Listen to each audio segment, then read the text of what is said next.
I'll never forget the shock of bumping into my husband at a friend's baby shower. It seemed Jessica was unaware that Kyle and I were married, let alone that they had a child together. "I envy how happy you two seem," I said awkwardly, feeling like the odd one out in our once close trio. Jessica beamed. Kyle nodded awkwardly. But I knew the truth. I knew Kyle well enough to know he'd say things like pregnancy isn't an illness, so don't be lazy, offering no help to his pregnant wife. The fact that he would cheat on me with our best friend was unforgivable. My resolve was set. I would make Kyle lose everything. "My name is Ashley, a beautician in a cozy regional city where I was born and raised. It's not as flashy as downtown, but it's home with a strong sense of community." Kyle and I were high school classmates, known as the couple everyone expected to marry. When people asked about Kyle, I always knew where he was, which led to teasing about being a good future wife. Jessica, another member of our trio, was always dreaming of going abroad, immersed in music and distant aspirations. She excelled academically and eventually studied overseas. After graduation, our contact dwindled to sporadic emails. Meanwhile, I pursued my passion for beauty, attending vocational school and joining my family's salon. Kyle attended a local university and joined his family's beauty product business, which partnered with my family's salon, fueling gossip about our relationship. Quiet and reserved, Kyle was the opposite of me, yet we somehow clicked. Our relationship evolved naturally from high school, culminating in marriage without a formal proposal. We bought a spacious house and embarked on our new life. When I joyfully announced my pregnancy, expecting Kyle's happiness, his indifference stung. "Oh, is that so? Aren't you happy?" he replied, absorbed in his phone. Disappointed, I faced a tough pregnancy, forced to take early maternity leave due to health issues. Kyle's lack of empathy surfaced as he cited maternity leave regulations and criticized my reduced workload. "Pregnancy isn't an illness," he'd say callously, expecting me to maintain household chores despite my health challenges. Raised in a household where men didn't do housework, Kyle was clueless about domestic tasks, adding to my frustration. His disregard for my needs and his insensitive remarks about my pregnancy drove a wedge between us. As I navigated these challenges, Kyle's attitude worsened, leaving me feeling isolated and resentful. His habit of belittling me and prioritizing his comfort over my well-being pushed me to a breaking point. I attempted to excuse myself, saying I needed to use the bathroom, but he snapped, "I'm not done talking yet." And during his lengthy lecture, I'd barely made it to the bathroom in time. From behind me, I could hear Kyle's mocking comment, "That's so uncool." When we first married, I found Kyle's calm demeanor appealing. But since becoming pregnant, everything seemed to backfire. Instead of supporting me, he compared me to various cases he read about online. That celebrity returned to work immediately after giving birth and looked perfect. "You'll be the same, right?" "I don't know. Don't compare me so easily to such incredible people. We're both human," I replied, feeling the weight of Kyle's high expectations. He easily believed dubious information from the internet, turning our conversations into unpleasant arguments. Around the same time I got pregnant, Kyle started spending less time at home. Arguments like these were part of the reason, but he also began going out at night and on weekends, claiming it was for work. This new behavior was unlike our previous life together and far from the involved father figure society now expects. One night, when Kyle came home late, I decided to confront him. "You've been busy with work recently, haven't you?" "I'm trying to attract new clients." "It's none of your business," he retorted sharply. "But Kyle, have you been drinking? This isn't like you." "This is part of my job now. Stop nagging," he replied loudly enough that the neighbors could probably hear. I could smell alcohol on his breath, a stark contrast to how he had been before. "You never had to drink for work before. What's going on?" "You wouldn't understand. Basically, you are." His words trailed off into another round of sarcastic remarks, leaving me frustrated and uncertain about our future. "I work hard every day, and all you do is lay around at home. This doesn't make working worthwhile," Kyle accused, his voice filled with frustration. "I'm not just lazing around. I'm quite busy preparing for the birth." I defended myself, struggling to hold back tears. "That's no excuse to neglect housework. You hardly put on makeup anymore. It's like you're giving up on being a woman just because you're pregnant," he continued, his words cutting deep. Holding back tears that threatened to spill, I turned to put Kyle's bag back on the shelf. As I did, a small object fell to the floor with a clink. "What's this?" I asked, picking up the wireless earbuds casually and examining them. They were small, shaped like earrings in a cute pink color that seemed designed to appeal to women. Don't you dare touch my bag without permission. That's an invasion of privacy, Kyle snapped sharply. It's not unusual for me to do this, but Kyle, you don't usually use earbuds. Are these someone else's? We should probably return them, I suggested calmly. That's for me to worry about. Just focus on your housework. Why can't you even get that right? Kyle's reaction was unexpectedly intense for simply pointing out a lost item. As I opened my mouth to speak further, I felt a dull impact on my stomach. Kyle had kicked me. Don't forget that you're being supported by me. If you keep interfering, I'll have to reconsider things, he threatened before storming off to his room. Confused and hurt, I couldn't comprehend what had just happened. Tears finally escaped as I stood there, feeling alone and unsure about our future. I sat on the floor, stunned, replaying the recent events in my mind. It didn't make sense why I deserved to be kicked. Kyle's reaction was incomprehensible to me. The next day, for safety's sake, I went to the hospital to check on my stomach. I couldn't bring myself to admit that my husband had kicked me, so I lied, saying I had fallen at home. Fortunately, the baby was fine, but the area where I had been kicked was bruised and sore. Amidst this turmoil, some good news arrived. My best friend Jessica had given birth. I knew she had studied abroad and found a job there, but apparently she had returned to the U.S. I had hoped to bring Kyle along for a reunion of our close trio, but he was away on a business trip. Reluctantly, I went alone to congratulate her. In her bright hospital room, Jessica lay on the bed with a relieved expression. As I entered, she managed to sit up slightly. It's been so long. Congratulations on the birth. I greeted her. Thank you. I actually came back to the US about a year ago but couldn't contact you. I'm sorry. I'm just glad the baby was born safely, Jessica replied, looking more polished and mature than during our student days. Beside her pillow lay the same earbuds I had found in Kyle's belongings. She seemed to notice my gaze. Oh, they're my favorite. I lost one the other day, but my boyfriend found it for me. Really? What's your husband like? I asked, curious. We haven't registered our marriage yet. Actually, he is. Her words were interrupted by a knock on the door. To my surprise, Kyle entered the room. I was too shocked to say anything. Surprise, right? I'm currently dating Kyle, Jessica announced casually, unaware that Kyle and I were married, innocently smiling at me. Hey, welcome. Long time no see, Kyle greeted, his nonchalant attitude heightening my confusion. It's a reunion of our close trio. I started seeing Kyle again after returning to the US.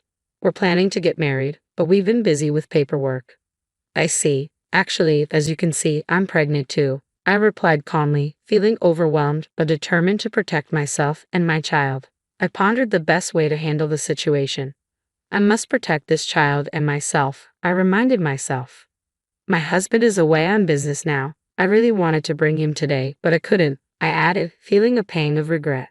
That's a shame. I wanted to meet Ashley's husband, Jessica commented. It really is a pity, but having a husband like yours who accompanies you is definitely better. My boyfriend hardly helps at all. I glared at Kyle discreetly, but he deliberately looked away. You two look so happy together, Jessica remarked, oblivious to the tension. The only one left out of our close-knit trio, Jessica, Kyle. I hope you'll always be happy, no matter what, I said, trying to maintain a composed demeanor. Jessica nodded with a beaming smile, while Kyle nodded awkwardly. Oh, this is for the baby shower. I heard bids are always useful, so I bought some, Jessica said, changing the subject, offering the gift with a warm gesture. I even got matching ones for my baby. They're cute. Thank you, Jessica exclaimed happily. You must be excited for your baby too, Ashley. Yes, once I have a healthy baby, we should all go out together, I replied warmly. At the mention of all, Kyle's shoulders twitched. I pretended not to notice and smiled brightly. By the way, can we take a photo? Jessica asked suddenly. She held the baby and Kyle stood next to her. I forced a smile and agreed. After the photo, I excused myself from the hospital room. Before I knew it, my breathing became ragged and my shoulders heaved. Beyond the door, I could hear Jessica's excited voice and Kyle's low responses. Leaving the hospital, I rushed home. Opening my phone, I contacted a real estate agent immediately. Hello, I know this is sudden, but I want to sell my house, I explained urgently. Yes, you can list it right away. I'll complete the paperwork quickly. Also, could you recommend a moving company? I asked, arranging everything swiftly through the agent's connections. Next, I called Kyle's mother. Due to an urgent situation with Kyle, I'm sending some belongings your way. There will be a lot, so please don't be surprised, I informed her, deciding to erase any trace of our shared home. Kyle had mentioned he would be on a business trip until tomorrow, likely planning to stay elsewhere tonight. Though I wanted to send his belongings directly to his parents' house, I hesitated not to shock my mother-in-law. At least informing her was the least I could do. After finalizing these arrangements, I noticed a series of missed calls from Kyle. In fact, he had been trying to reach me continuously since I left the hospital. Ignoring the calls, I calmly drank water. Then a message appeared. Let's talk things over, just the two of us. But what was there to discuss in this state? Moreover, after being kicked in the stomach, my wariness of Kyle had transformed into deep distrust, and I couldn't bear to hear his voice anymore. Immediately upon arriving home, I began packing. I entered Kyle's room and started stuffing his belongings into boxes. Thankfully, it was the off-season for moving, so I signed up for a plan that included packing assistance. The shipping went smoother than expected, and soon, only my belongings remained. My parents came over promptly upon my request, and we completed the move swiftly. While packing Kyle's room, I stumbled upon something unexpected, an incomplete divorce form. It appeared Kyle had already started the process to leave me for Jessica. Seeing an opportunity, I filled in the remaining sections of the form and decided to keep it safe. Just then, my phone rang. It was my mother-in-law. Ashley, I knew some belongings were coming, but I didn't expect so many. What happened? She asked anxiously. Actually, Kyle has been having an affair. Do you remember Jessica from high school? It seems he had a child with her, I revealed, sensing her shock on the other end of the line. While I sympathized with her, I continued, unfortunately, I have evidence. I sent her the photo I had taken in the hospital room showing Jessica with the baby, with Kyle standing beside them. I don't want to believe it, but it's true. I don't want to believe it either, but it's the truth. My mother-in-law admitted quietly. I'm going to stay at my parents' house starting tonight, I informed her. After trying unsuccessfully to reach Kyle, my mother-in-law seemed troubled. She asked if I knew his whereabouts. Unable to contain my emotions, I blurted out, he's no longer family to me. My mother-in-law seemed to understand my decision. That night, I took my belongings and returned to my childhood home, where I slept peacefully in my old room. The next morning, I received a message from Kyle. Hey, the house is empty and there's a for sale sign up. What's going on? He asked. Don't you understand? Your home isn't there anymore. For now, I've sent your things to your parents' house, I replied, firm in my decision to move forward without him. I'm changing the locks tomorrow, so coming back will be pointless, I informed Kyle firmly. What have you done? Let's talk, at least. I suppose we must. I'll come to your parents' house this afternoon. I'll contact your mother myself, Kyle responded urgently. I quickly ended the call and began preparing to go out that afternoon. Soon, all the relevant parties gathered at Kyle's parents' house. Kyle's parents, my parents, Kyle, and myself. My mother-in-law looked particularly pale but bravely started the conversation. Kyle, is it true that you're having an affair with your friend Jessica? She asked directly. An affair? No, Mom, we just started dating late, that's all, Kyle replied, attempting to downplay the situation. I'm not interested in excuses, and there's a child involved too. It seems you're quite compatible, my mother-in-law retorted sharply. The next moment, she shocked us all by punching Kyle. How could you do this? Ashley is pregnant with your child? How can you face her? She cried out in anguish. It was the first time I had seen Kyle's usually calm and sophisticated mother act like this. A trickle of blood ran from Kyle's nose, but he seemed unaware. Ow, what was that for? It's natural for a child to be born to a couple in love. How can you say such a thing? My mother-in-law continued, her voice trembling with emotion. Intervening in the argument, I spoke up. First of all, why did you even start dating Jessica? Kyle hesitated before answering. I ran into her at the station while I was out on sales calls. She had just returned to the US and was busy with her new job. She had a charm that you don't have. That doesn't sound like a reason to start dating. I've actually liked Jessica since high school, but I thought she was out of my league, so I settled for you, Kyle admitted selfishly, leaving me speechless at his blunt honesty. When I met Jessica again and we talked about the past, I realized she didn't think badly of me. There was no reason not to be together, Kyle added, revealing that he had kept his marriage to me a secret from Jessica. He had considered divorcing me when Jessica got pregnant, but around the same time, meeting at Kyle's parents' house, I had become pregnant too. Kyle didn't have the courage to divorce or the resolve to remarry, so things continued as they were. How can you be so selfish? Aren't you ashamed of juggling two women? Jessica and Ashley are completely different, Kyle's mother exclaimed, her anger palpable. Meeting Jessica again made me realize how unsatisfied I was with Ashley. I plan to remarry Jessica and step up as a man, Kyle responded defensively. Don't joke. I'm ashamed to call someone like you my son, his mother retorted angrily. If that's how you feel, we will sever our parent-child relationship.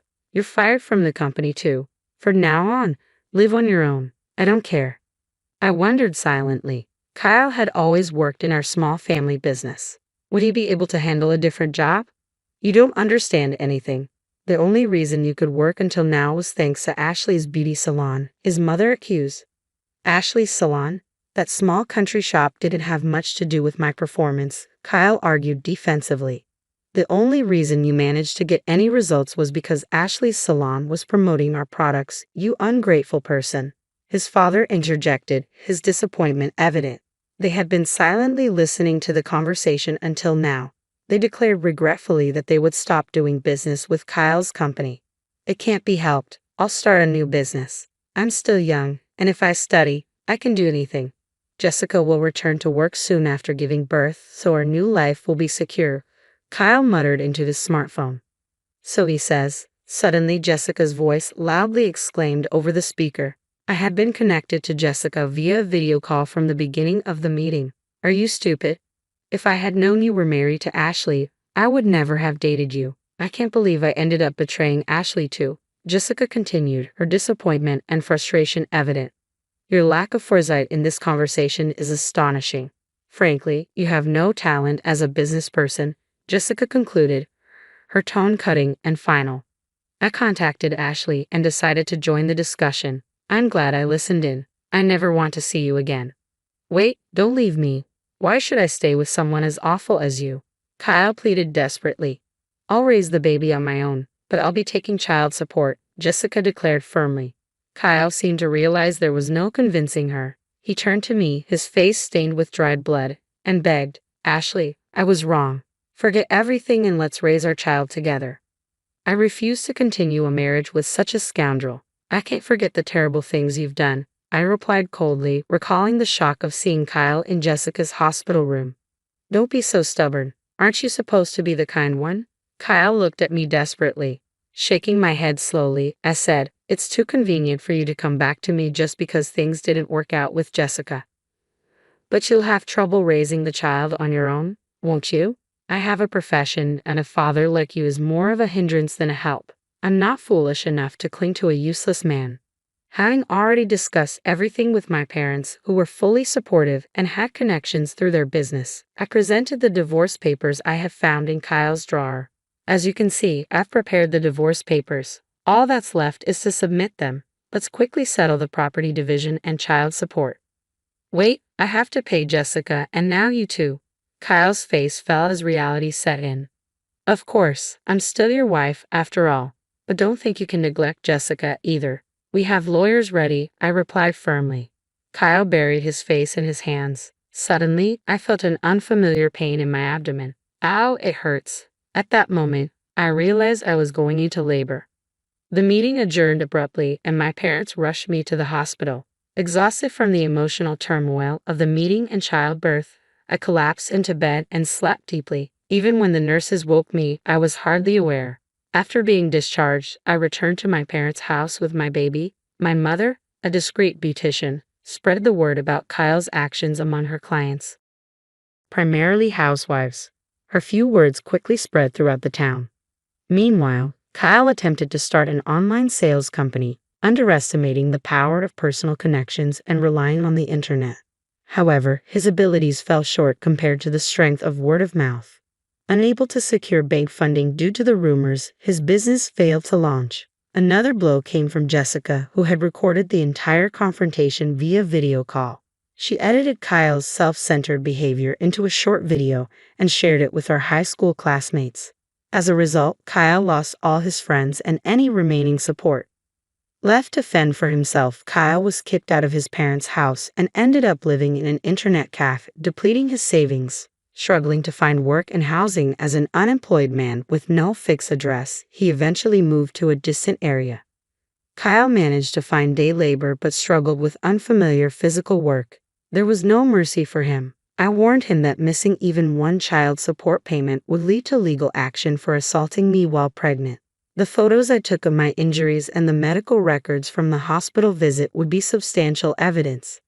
Submitting the divorce papers, I became a single mother almost simultaneously with giving birth.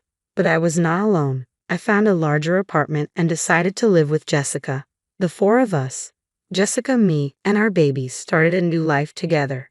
The children get along like siblings, and Jessica and I, always best friends, grew even closer.